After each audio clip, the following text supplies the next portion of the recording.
Fair لیس approach قرآن دیتا ہے کسی بھی معاملے میں. جب اللہ سے ڈرو گے تو اللہ باقی ڈر تمہارے دلوں سے نکال دے گا. دشمن کا خوف ختم. جس کے دل میں خوف خدا ہو اس کے دل میں کوئی اور انسان خوف پیدا نہیں کر سکتا. اور اللہ کا خوف سپریم ہے. تو سپریم اللہ کو مانا نا. سپر پاور اللہ ہے, سپریم لیڈر مصطفیٰ کریم ہے. اس آیت کا یہ معنی ہے پہلی بات. اب دوسری طرف جیسے اس سے ڈرنے کا حق ہے, اس سے ڈرنے کا حق کیا ہے کہ اس نے جو لکیر کھینچی ہے, یہ چیزیں حلال ہیں یہ حرام ہے, لافل ان لافل, یہ اس کا نظام ہے. اس کے غلبے کے لیے جد و جہد کرو, اس کے دین کی مدد و نصرت کرو, اس کے رسول کے احکام پہ کاربند کرو. یہ ڈرنے کا حق ہے. جج عدالت میں بیٹھا ہے تو وہ فیصلہ کرے اللہ کا خوف رکھتے ہوئے کہ میں انصاف پر فیصلہ کروں. اس سے ڈرنے کا حق یہ ہے کہ فیصلہ انصاف پہ کرے, چاہے اپنا ہی سامنے کیوں نہ بیٹھا ہو, کوئی بڑا حاکم ہی کیوں نہ ہو. پارلیمنٹ میں بیٹھا ہوا شخص وہ قانون سازی اللہ اور رسول کے احکام کے مطابق کرے. کوئی ایسا قانون نہ بنائے اغیار کے خوف سے کہ جس میں اللہ اور اس کے رسول کی نافرمانی ہو. یہ اللہ سے ڈرنے کا حق ہے. سیاستدان سیاست کرے انبیاء کی سیاست کے تابع ہو کے, یہ ہے وَلَا تَمُوتُنَّ إِلَّا وَأَنْتُمْ مُسْلِمُونَ, ڈرنے کا حق. اور مرو تو اسلام کی حالت میں. اب اس وقت پوری دنیا کے اندر یلغار تو ہے ہی, پہلے بلیسمی تھی, کیریکیچرز تھے, defiling of the holy Quran کے کیسز آتے تھے. یہ بات نکلتے نکلتے اب اسٹریٹجی وار کی مغرب کی بدل چکی ہیں. اب ریسورسز اور منرلز پہ قبضہ کرنا ہے. میں جیوز کے پروٹوکولز پڑھ رہا تھا, چیپٹر 14 آف دوز پروٹوکولز, ان کی سب کلازز میں لکھا ہے کہ مسلمانوں کو کلیتاً غالب کرنے کے لیے پہلے ان کے مدنی اور قدرتی وسائل پہ قبضہ کریں. یہ تیل گیس, یہ ٹرمپ کا فارمولہ نہیں ہے, یہ زائونسٹ فارمولہ ہے. یہ سمجھیں گریٹر گیم. تمہارا تیل گیس سونا نچوڑ کے سومالی لینڈ 2 حصوں میں, سوڈان 2 حصوں میں. اب اس حالت میں جب قتل و غارت گری ہے تو مسلمان کیا کریں؟ یا ایھا الذین آمنوا کونوا انصار اللہ, سورہ صف آیت نمبر 14. اب کیا کریں؟ ہاتھ پہ ہاتھ دھرے بیٹھ تو جائیں. ایک تو میں نے کہا فیئر لیس اپروچ پہلے سورہ آل عمران سے. دوسرا قدم وہ کیا ہے؟ اللہ کے دین کے مددگار بن جاؤ. یہ قرآن کہہ رہا ہے. ہائے ہائے ایمان والو, مدد کون مانگ رہا ہے؟ مددگار بن جاؤ, میرے دین کی مدد کرو. ہائے, کبھی سوچا جو محتاج نہیں ہے, ہم سب اس کے محتاج ہیں, مگر وہ کہہ رہا ہے کہ اے ایمان والو, اگر دل میں رتی برابر بھی ایمان ہے تو اس کے دین کے مددگار, ہیلپرز بن جاؤ. اللہ کہہ رہا ہے ہیلپ کرو میرے دین کی. ذرا ڈیپلی ڈائیو کر کے سوچیں. اللہ نہیں مدد سے پاک ہے, لیکن وہ کہہ رہا ہے دین کے مددگار, یعنی غلبہ دین کے لیے جد و جہد کرنا تمہارے اوپر مینڈیٹری یعنی فرض ہے. اس کا معنی یہ مفسرین نے لکھا, اللہ کے دین, کتاب اللہ, ٹھیک ہے, اس کے رسول کے غلبے کے لیے جد و جہد, مظلوموں کی مدد, یتیموں فقیروں کی مدد, اور جو مستضعفین ہیں مظلومین مسلمان اس کی عملاً مدد. دائی ہے تو اپنی دعوت کے ذریعے مظلوم مسلمانوں کے حق میں آواز اٹھائے. اگر مفکر اور دائی ہے تو اپنی رائٹنگز کے ذریعے, اپنی دعوت کے ذریعے باطل طاغوتی استعماری سامراجی طاقتوں کو یلغار کرے, ان کو ایکسپوز کرے, اور دین الہی کے لیے اور نظام مصطفیٰ کے لیے جد و جہد کرے, شعور کی بیداری کا آغاز کرے. اور عسکری کمانڈر ہے, فوجی ہیں, تو وہ مظلوموں کی مدد کے لیے عملی میدان میں آئے. اور پھر فرمایا استنصروکم فی الدین فعلیکم النصر الا علی قوم بینکم وبینہم میثاق, سورہ انفال ورس نمبر 72. اگر وہ دین کے معاملے میں تم سے مدد طلب کریں, تم پر ان کی مدد لازم ہے, مگر کسی ایسی قوم کے خلاف نہیں جس سے تمہارا معاہدہ ہو. حضور نے بھی انڈوس کیا صلی اللہ علیہ وسلم نے کہ تمہارا مسلمان بھائی ہے تو اس کی مدد کرو, چاہے ظالم ہے یا مظلوم. مظلوم کی تو مدد, ظالم کی صحابہ نے پوچھا کیسے؟ فرمایا اسے برائی سے روکنا یہ اس کی مدد ہے. یہ جو تکمیل پاکستان یہاں سنو ٹی وی بیٹھ کے آپ کو بتاتا ہے اچھائی کیا ہے برائی کیا ہے, یہ ہم مدد کر رہے ہیں ان ظالموں کی بھی, ان کو بتا کے کہ بعد آ جاؤ کرپشن سے, یہ اللہ اور رسول کے نظام سے بغاوت. یہ ہم مدد کر رہے ہیں ان کی, اشرافیہ کی مدد کر رہے ہیں کہ اپنا مال نہ بناؤ, غریبوں پہ خرچ کرو, یہ مدد ہے.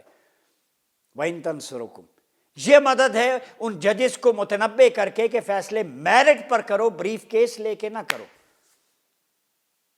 ہم اپنا کام کر رہے ہیں۔ تو غلبہ دین حق کے لیے دینی تعلیمات کی تنشیر، اور پھر آپ صلی اللہ علیہ وسلم نے فرمایا کہ اس امت کی مدد کمزور لوگوں سے کی جاتی، وہ اخلاص کے ساتھ دعا کرتے ہیں اور نماز پڑھتے ہیں۔ کمزوروں کی وجہ سے تمہیں رزق دیا جاتا ہے، مستضعفین، یہ بلیسنگ ہے، ان کے ساتھ رواداری برتا کرو۔ یہ نہیں کہ تمہارا لائف سٹائل اور ہو، ادھر گول پلازے میں سینکڑوں لوگ جل جائیں، ان کا کوئی پرسان حال نہیں ہو، آگ بجھانے والے آلات بھی تمہارے پاس پوری۔ یہ نظام ہے جمہوریت کے تحفے طائف میں سے ایک گل پلازے کی آتش زدگی بھی ہے، جہاں فائر فائٹرز آئے، فائر بریگیڈ کی گاڑیوں میں پانی ہی نہیں تھا، وہ سیڑھیاں ہی نہیں تھی جتنا وہ پریشر اس کو ابزارب کا، کھربوں کا نقصان ہو گیا، ہزاروں خاندان اجڑ گئے، جان کا ازالہ تو ممکن ہی نہیں۔ وہ عمارتیں کس نے ٹھیکے میں دیں؟ یہ نظام ہے جو غریب خوش ہے، اس کے خلاف جد و جہد کرنا۔ حضور نے فرمایا میں نے ایک شخص کو جنت میں چلتے پھرتے دیکھا، اس کا نیکی کیا تھی؟ اس نے ایک ایسا کانٹے دار خاردار درخت کاٹا جو مسافروں کو تنگ کرتا تھا راستے میں۔ اس نے کہا کاٹ دوں تاکہ لوگ جو ہے وہ آسانی سے گزر سکیں۔ تو جس دین میں ایک پتھر ہٹانے پہ بھی اجر ملتا ہے، درخت کاٹنے پہ بھی ملتا ہے، تو ان حکمرانوں کو کیا ہو گیا ہے کہ اپنا دسترخوان، اپنے بیت المال لوگوں کے لیے وسیع نہیں کرتے، اپنی جیبیں بھرتے ہیں۔ کوئی مال کبھی کوئی قارون، شداد، حامان، فرعون یہ ساتھ لے کے گئے؟ سارے سکندر اعظم سمیت سب خالیات گئے۔ کفن کی کوئی جیب نہیں ہوتی، ایک انسلی چادر ہوتی، 2 گز زمین ہوتی ہے، اس میں آپ کو اے سی، وہ ٹھاٹھ باٹھ، وہ سارا، وہ کچھ بھی نہیں ہوگا۔ قبر میں کوئی برانڈڈ سوٹ نہیں ہوگا۔ یہ خواتین سے بھی کہتا ہوں، کوئی جیولری پہن کے آج تک مردہ کسی نے دفنایا ہے؟ وہاں تو آپ کے اعمال ہیں جو آپ کر گزرتے ہیں غریبوں کے لیے۔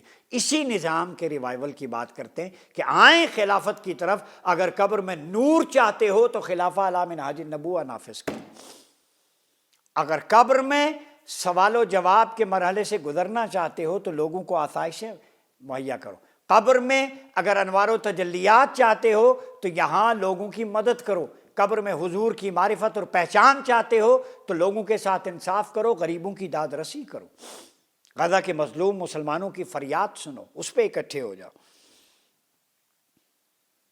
پھر حضور علیہ الصلوۃ والسلام نے فرمایا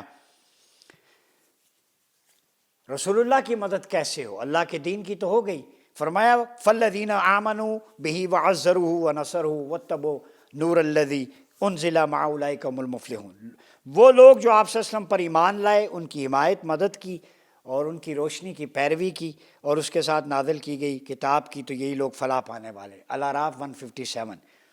بہترین انداز ہے کہ حضور کی مدد کیسے کی جائے، آپ کا لایا ہوا نظام اس کو نافذ کیا جائے، اس کی تنفیذ، انفورسمنٹ، اجرا کیا جائے، اس نظام مصطفیٰ کی جد و جہد کی جائے اور اسی نظام کے مطابق فیصلے کیے جائیں۔ یہ رسول اللہ کی رضا اور خوشنودی ہے جو قرآن کہہ رہا ہے۔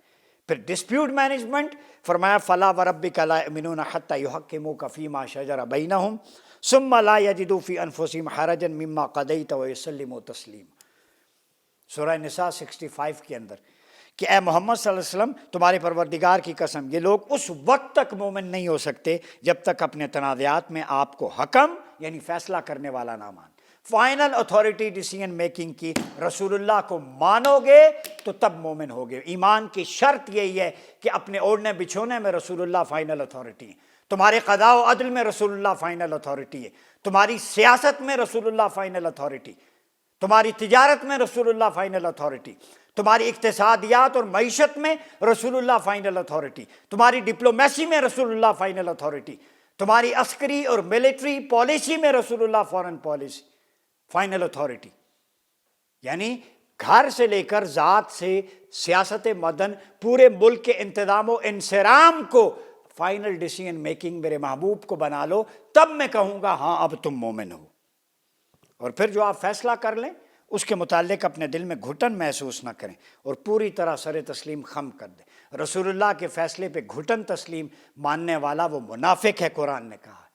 تو ہم اس نظام کی بات کرتے ہیں، نفاق سے نکلو، صرف نام لینے سے نہیں ہوتا، پورے کا پورا نظام جب تک کلیتاً اللہ اور اس کے رسول کے تابع نہیں ہوتا وہ پھر معاشرہ منافقوں کا معاشرہ کہلاتا ہے۔ اسی لیے برکت اٹھ گئی ہے، اسی لیے بارشیں نہیں ہوتی، قحط سالی ہے، آگ لگتی ہے، زلزلے آتے ہیں، حادثات ہوتے ہیں، بیماری کی جڑ کوئی نہیں پکڑ رہا۔ میں آج آپ کو بتا دوں، دعائیں کرنے سے، مصلے بچھانے سے تقدیریں نہیں بدلتی، عمل کرنے سے۔ جب دین قوت نافذہ دینداروں کے پاس نہیں ہوگی، قرآن و سنت کے مطابق فیصلے نہیں ہوں گے، مسجدیں کروڑوں سجدے کر لیں، تمہارے احوال نہیں بدلیں گے۔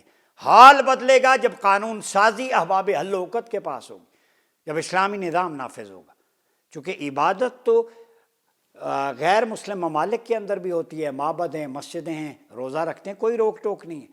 تمہاری سیاست، معیشت، فورن پالیسی، داخلی پالیسی، عسکری پالیسی، یہ تابع ہو اسلام کے، وہ تب ہوگی جب اسلام نافذ ہوگا۔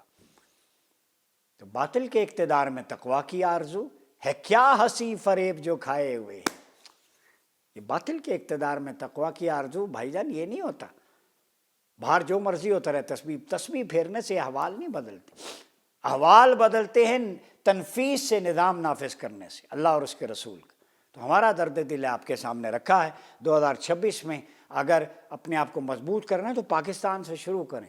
وہ خلافہ علی منہاج نبوہ، دیکھیں بڑی مزے کی بات، میں نے اس دن سعد نذیر صاحب چیئرمین تکمیل پاکستان، بڑی خوبصورت بات ہے ان کا، جس طرف حالات جا رہے ہیں نا، پاک سعودیہ اتحاد ہوا، اب ترکیہ آ رہا ہے، سارے اب احساس ہو رہا ہے کہ سارے اکٹھے ہوں۔ یہ بات ہم 2 سال سے کر رہے ہیں کہ ایک پلیٹ فارم پہ عسکری اتحاد دو، خلافت اپناؤ۔ اس کا مطلب ہے ریوائول اسی میں ہے، بقا اسی میں ہے۔ چلیں دیر آئے درست آئے، سمجھ تو آنا شروع ہو گئی، اکٹھے ہو جائیں، ورنہ ایک ایک کر کے مارے جائیں گے۔ میں نے 20 دفعہ وی لاگز میں یہ بات کی۔ تو ہمارا درد دل ہے یہ پالیسی میکنگ تک بات پہنچ جائے تو ہماری ذمہ داری ادا ہوگی۔ اپنا بہت خیال رکھیے، اپنے میزبان ڈاکٹر مریاض باشی کو اجازت دیجیے، اللہ حافظ۔